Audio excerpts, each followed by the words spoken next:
Estamos iniciando mais um programa Direito em Foco da Dogma TV, conversando hoje com o professor Rodolfo Assis sobre a atuação do Supremo Tribunal Federal no Brasil. Professor Rodolfo, o tema de hoje é um tema interessante, tendo em vista os recentes julgamentos que nós tivemos agora no STF, em que houve uma margem pequena na decisão. E como estudante de mestrado pela Pontifícia Universidade Católica do Rio de Janeiro, escrevendo sobre essa temática, ninguém melhor do que o senhor para poder compartilhar um pouco dessa experiência na interpretação perante a nossa Corte Superior. Seja bem-vindo ao nosso programa para mais esse debate, que eu tenho certeza que vai esclarecer muita coisa para o nosso telespectador. Obrigado pelo convite, é sempre um prazer enorme estar aqui, Fico lisonjeado toda vez que é convidado. E, assim, eu acho que talvez eu não seria a pessoa mais indicada para falar sobre o tema, tem muita gente muito mais indicada que eu, mas é um tema com a qual eu tenho, tenho um afeto, tenho proximidade e é sempre um prazer falar sobre isso. Para começar o nosso bate-papo, nós tivemos recentemente 2 julgados em que a margem foi muito pequena, 6-5, um voto, e isso de alguma forma repercute muito porque é uma decisão que vai gerar consequências para o país inteiro. Então, um voto, mas que tem uma repercussão enorme. Um deles é a questão da vaquejada, a lei cearense foi considerada inconstitucional, e a questão ligada à prisão a partir da segunda instância, através de uma sentença condenatória. Como é que o senhor enxerga o funcionamento e a atuação do Supremo Tribunal Federal em relação a esses casos? Tem várias possibilidades de análise crítica. Hoje tem uma mais comum, a mais atual, na verdade, não a mais comum, mas a atual é criticar o modelo de composição das votações e como que elas são realizadas. Você tem tribunais constitucionais em outros lugares do mundo em que eles se reúnem num espaço fechado, discutem entre si a decisão e apresentam uma decisão mais sistematizada, com a linguagem mais direta, mais clara para a população, sobre esses casos, por exemplo. Então, se a gente pegasse a Alemanha, provavelmente, sobre a questão da vaquejada, a gente teria, na verdade, que uma posição do tribunal, concisa sobre a questão.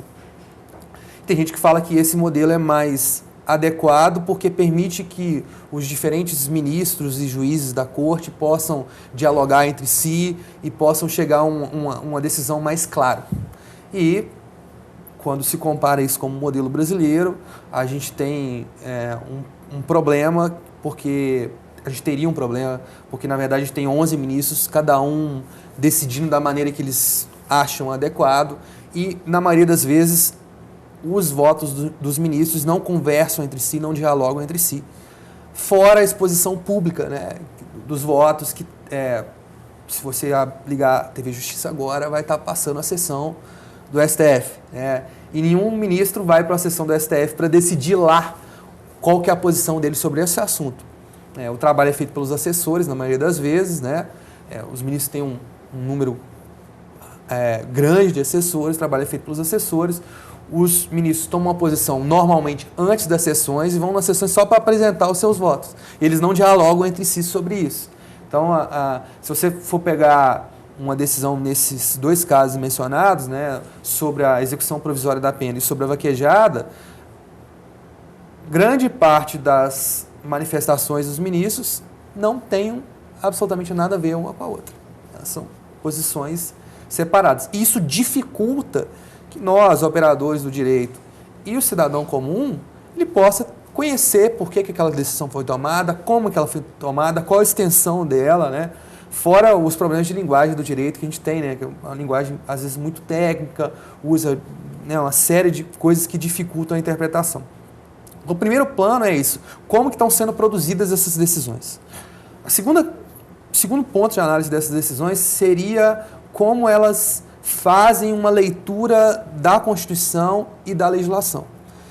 E existe um debate tremendo sobre como que os juízes devem, que fatores ou que circunstâncias que os juízes devem levar em conta para tomar uma decisão. Tem gente que acha que você deveria levar em conta só o texto, tem tem posições no sentido que os juízes devem levar em conta não só o texto, mas levar em conta as expectativas sociais, as necessidades e as demandas da sociedade para decidir o que está no texto e o que não está. Então, né, a gente tem posições que têm um papel mais limitado, acreditam um papel mais limitado dos juízes, posições que acham que o juiz tem uma maior abertura para conhecer posições e questionamentos sociais e, a partir daí, tomar uma decisão num determinado caso. Então, a gente teria esses dois planos de análise. Como que as decisões são decididas, tomadas entre os juízes, como eles dialogam, e outro, como que a leitura da legislação está sendo feita, né? De uma maneira sintética, isso. Nesses casos em que a gente tem uma votação apertada, 6-5, parece que isso fica mais evidente, né? Quando você tem 6 ministros votando a favor da execução provisória de pena, né, ou da condenação após a segunda instância, e 5 contra, ou você tem 6 ministros votando pela inconstitucionalidade de uma lei cearense que regulamenta a vaquejada e 5 contra, e você percebe que os votos deles são completamente diferentes, né, e que a maneira que eles leem, que eles fazem a leitura da legislação é completamente diversa, esse problema das cortes constitucionais fica muito claro. Fica muito claro. E que a gente percebe, né, só para poder esclarecer o telespectador, né, a Corte, né, que é o Supremo Tribunal Federal, é composto por 11 ministros. Por isso a gente está falando da votação 6-5, né, que ficou apertada. E o critério que se utiliza é o critério, né, padrão para as decisões que a gente tem, que é o da maioria. Né? Então, no Congresso Nacional, o critério da maioria, na Câmara Municipal, né, pela maioria, nos tribunais, né, superiores, que não é o Supremo Tribunal Federal, os tribunais de justiça de Minas Gerais, por exemplo, critério, né, da maioria, é um critério usual e é o padrão. Por isso que o paradigma que talvez a gente está levantando aqui é por uma corte mais deliberativa, onde você discute, né, para poder chegar num denominador comum. Eu entendo quando você colocou a ideia da Alemanha, que pelo menos houve uma discussão para poder se identificar, né, o que seria razoável para aquela decisão específica. A gente pode, de alguma forma, trazer essa característica para o nosso Tribunal Federal como sendo, né, algo que não está de acordo com os anseios que nós, enquanto sociedade, almejamos por justiça, porque essas decisões que enfocam particularismos, elas acabam dizendo muito mais o que um juiz pensa a respeito do assunto do que propriamente, né, um debate acerca do assunto. Quando se apresenta o modelo alemão como um modelo que deveria eventualmente ser seguido, né, existe, às vezes, um questionamento interessante. A gente vem de uma tradição de várias decisões importantes tomadas em nome dos cidadãos que não são transparentes aos cidadãos. O cidadão médio, ele não fica sabendo, ele não tem acesso. Então, tem um outro contraponto que é o seguinte: quando a decisão do STF é televisionada, né, e aquilo é feito, de certa forma, publicamente, né, por mais que eventualmente tenha dificuldade, grande parte da população tenha dificuldade de acompanhar, aquilo não é feito numa salinha onde outros fatores, que não somente a deliberação, podem eventualmente influenciar. Então, os que levantam objeção a esse modelo chamado das 11 ilhas, cada um apresenta o seu próprio voto e leva lá para o plenário para decidir, eles normalmente são atacados com essa, com essa contra-resposta, essa contra-objeção. Olha só, a gente vive num país em que existe uma desconfiança por parte das pessoas de que está sendo decidido pelo poder público. E uma maneira de evitar essa desconfiança ou de minimizá-la é transmitir ao vivo o que está acontecendo. Caixa de Pandora. Né? Então... A gente sabe como é que é mais ou menos o que está ali dentro da caixa de Pandora, né, do STF. Em outros lugares. É um paradigma também da sociedade aberta, né, de intérpretes, e da sociedade fechada. Né? A gente tem até um grupo de leitura supervisionado nesse semestre, lá na Faculdade de Direito, que está tratando desse tema, né, que é o texto do Peter Haberle, né, a sociedade aberta de intérpretes, onde os cidadãos se colocam nessa condição de intérpretes da Constituição. Com a abertura que nós temos através da mídia, né, acaba que todo cidadão começa a palpitar sobre os desfechos que a gente tem em ações como essas que a gente disse aqui, a respeito da execução provisória da pena, a questão da vaquejada. Então, a sociedade acaba discutindo e razoavelmente se chega a um resultado, né? Muito embora às vezes influenciando demais o tomador de decisão, mas isso faz parte do processo de decisão também. Sim, com certeza.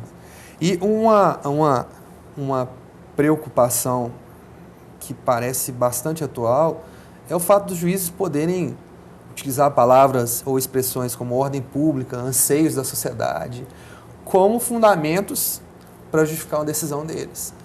Serve para os dois lados, né?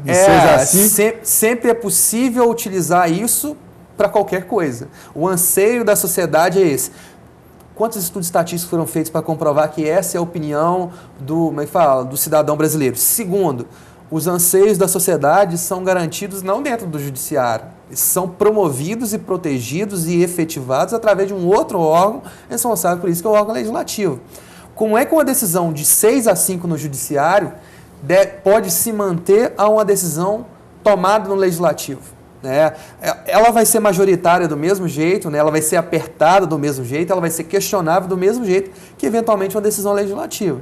E quanto mais a Corte se propõe a fazer divagações sobre qual que é o anseio da sociedade brasileira, qual que é o momento da sociedade brasileira, menos ela se preocupa com o texto da Constituição. Isso é extremamente problemático, porque em alguns casos ela pode eventualmente acertar, mas ela pode errar também. E ela não é quem tem, de certa forma, a prerrogativa para tomar esse tipo para errar dessa maneira. Quem tem essa prerrogativa é o Legislativo.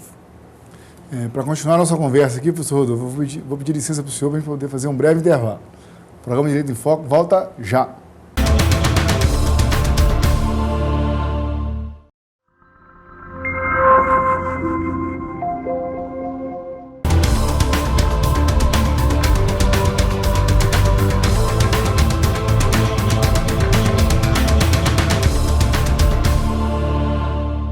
Voltamos para o segundo e último bloco do programa Direito em Foco, lá da Docum TV, conversando hoje com o professor Rodolfo sobre a atuação do Supremo Tribunal Federal no Brasil. Professor Rodolfo, nós terminamos o bloco falando dessas controvérsias ligadas à votação apertada, de 6 votos contra 5 votos, no universo de 11 ministros, que muitas vezes são tidos como 11 ilhas, ou seja, 11 indivíduos decidindo, observando aquilo que eles pensam sobre o assunto e não discutindo entre eles, não conversando entre eles. E nesses dois casos citados no início do primeiro bloco, que é a questão ligada à vaquejada e a questão ligada à execução provisória da pena, a gente verifica que há um debate. Por exemplo, com relação à vaquejada, a questão do meio ambiente, onde está inserida a questão dos maus tratos ao animal, a crueldade ao animal, mas também está ligada a questão à economia e também à cultura. Nesse caso específico, qual seria uma decisão razoável que pudesse ser tomada no Supremo Tribunal Federal? A decisão fala de várias coisas, sobre a importância das questões culturais, das localidades, tem votos realçando esse aspecto cultural, há votos realçando que animais não devem ser tratados de maneira cruel, e no caso da vaquejada, há laudos no processo, registrando que os animais estavam sofrendo algum tipo de maus tratos e tal, e também o aspecto econômico. E os juízes se enveredaram por essa discussão, o papel da cultura, a importância da cultura, a importância da regra do artigo 225, parágrafo 1º da Constituição, que proíbe os maus tratos aos animais nos termos da lei, e uma série de outras coisas. Qual que é a questão? Nada disso era necessário para se discutir o caso. Não era. Há 2 decisões anteriores, no caso da farra do boi e das rinhas ou brigas de galo, que já, de certa forma, determinavam que a posição do Supremo e a leitura da nossa Constituição era que esportes que geram maus tratos aos animais, por mais que tenham elementos culturais, não devem ser, não devem ser autorizados, e qualquer regulamentação deles que torna-se inconstitucional.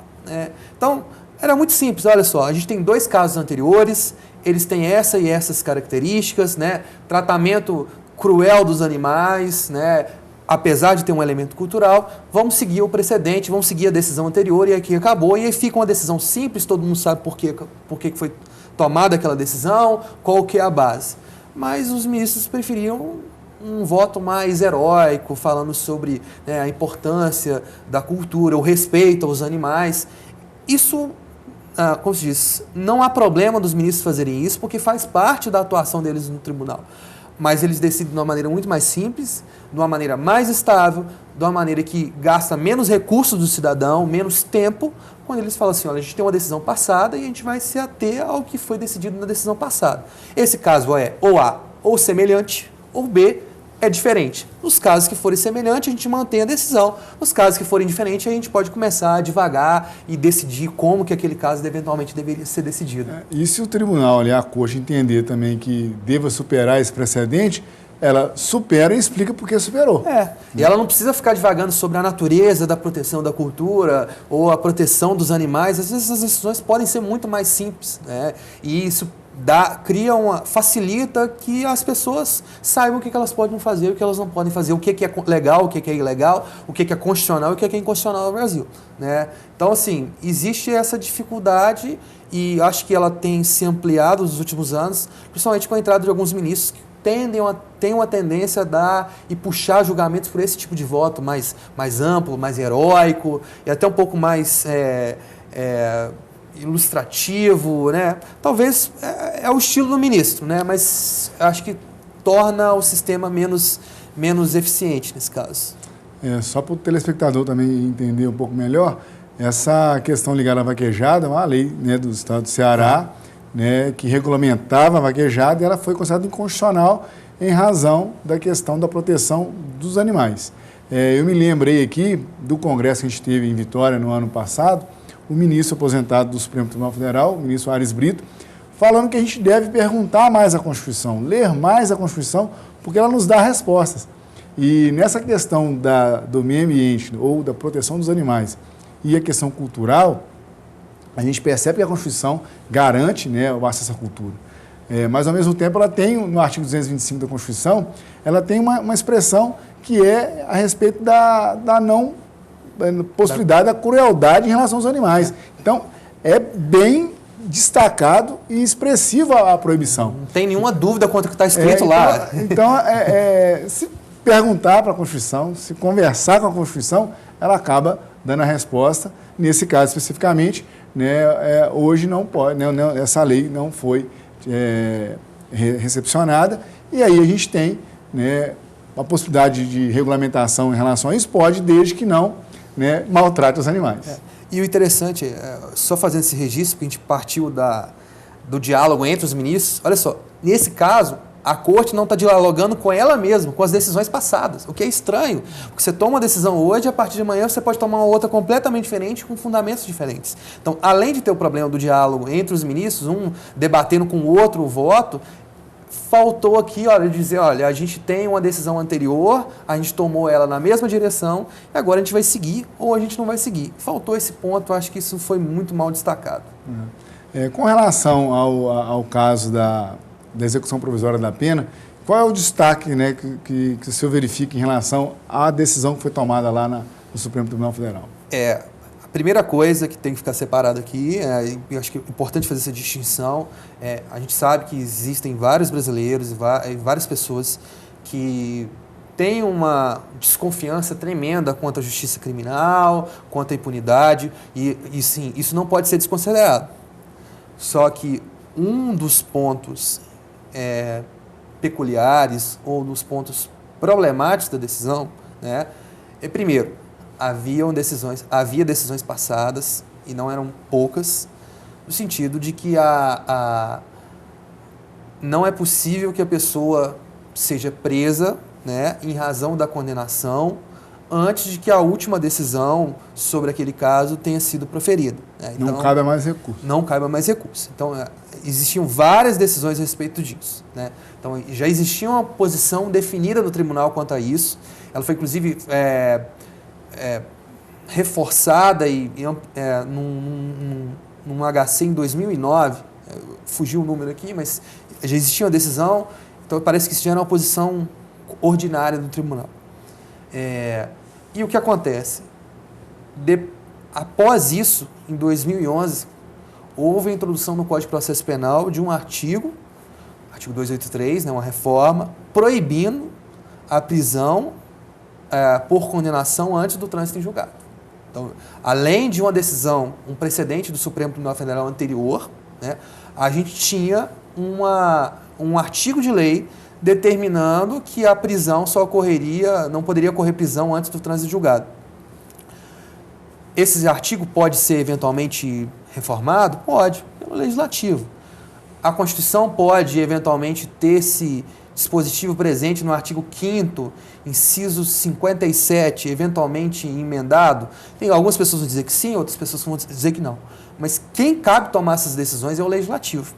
E ali, naquele julgamento que se deu, né, recentemente, que tem sido bastante discutido de uma maneira, né, até bastante acalorada, você tem uma mudança de posição do tribunal quanto a decisões passadas e entendendo que o Código Penal, o artigo 283, que proibia a prisão a prisão por condenação antes do trânsito em julgado, que ele era inconstitucional. Então, algo que era constitucional em 2009 passa a ser inconstitucional, inclusive um artigo do Código Penal, do Código de Processo Penal, deixe de ser constitucional.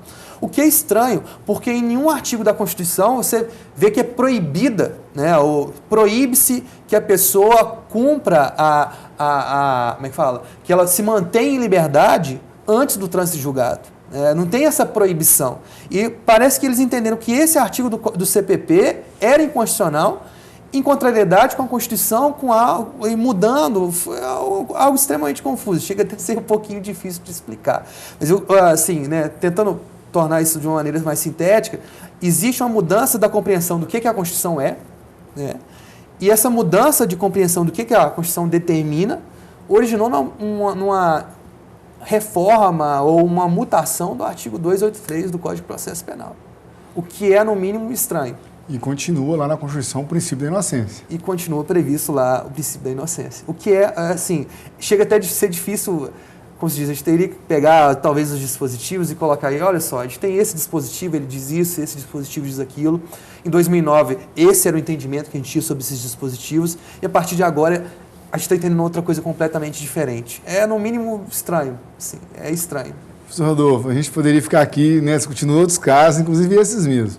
Mas, infelizmente, a gente chega ao fim aqui, mas deixando, né, uma deixa para as próximas entrevistas que a gente vai, com certeza, fazer, né, a respeito dessas discussões constitucionais. Então, eu queria muito agradecer aqui a sua presença, dizer que o bate-papo foi muito interessante, eu tenho certeza que esclareceu muita coisa aí para os nossos telespectadores. Tá? Muito obrigado mesmo. Eu agradeço a presença, é sempre um prazer enorme, né? Eu acho que esses temas de constitucional trazem eles podem aproximar a gente do nosso papel de cidadão, da nossa vida diária, de como as decisões políticas afetam o nosso dia a dia, por aí vai. E é uma satisfação tremenda estar aqui e poder falar sobre isso o quanto possível. E nos permite, né, nós, cidadãos, de um modo geral, a sermos intérpretes, né, da Constituição também. Né? Com certeza. O programa Direito em Foco se despede. Até o próximo encontro.